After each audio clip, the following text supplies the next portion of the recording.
We are living through one of the most consequential moments in modern American history. Not in Congress, not in the White House, but in the Supreme Court. With a solid conservative majority, this court is doing what many thought impossible, turning America back to its constitutional roots. And depending on who you ask, that's either saving the country or setting it on fire. Here's a brief look at what the Supreme Court's decisions have been over the past few months. They've upheld bans on gender transitions for minors, blocked parents from being forced to keep their kids in LGBTQ-themed instruction, struck down race-based admissions policies, limited the power of lower courts to issue nationwide injunctions, and protected the U.S. gun manufacturers from international lawsuits. How does the left feel about these decisions?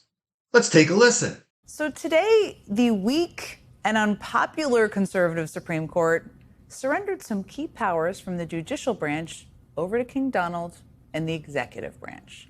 In a major decision today, the Supreme Court upheld Tennessee's ban on gender-affirming care. This is a huge win for the Trump administration because the court has essentially kneecapped lower courts from stopping this administration when it engages in lawless and unconstitutional behavior. Explain to our viewers what that case is about and why it could be so consequential. Yeah, Charles, after the parade of horribles, the lowlights that you just highlighted with respect to some of these horrific Supreme Court rulings. Wow, that is one unhappy guy. But what about the conservative viewpoint? What do they think now? In practice, this meant that if any one of the nearly 700 federal judges disagreed with the policy of a duly elected president of the United States, he or she could block that policy from going into effect or at least delay it for many years, tie it up in the court system. This was a colossal abuse of power. There are 94 judicial districts across the country.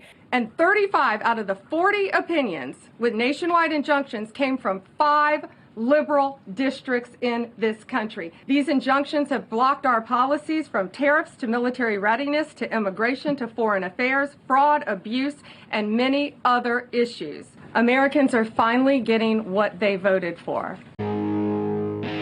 Another day, another win for President Trump. The Supreme Court of the United States sending a clear message to those rogue, low-level activist judges that they can no longer overrule the executive authority of the President of the United States.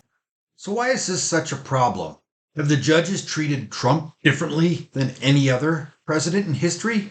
Nationwide injunctions have become a problem for Republican and Democratic presidents, but Trump has received the most by far. A Harvard Law review from 2024 found that 93.6% of nationwide injunctions issued during Trump's first term and during the Biden administration were issued by judges appointed by a president of the opposing political party.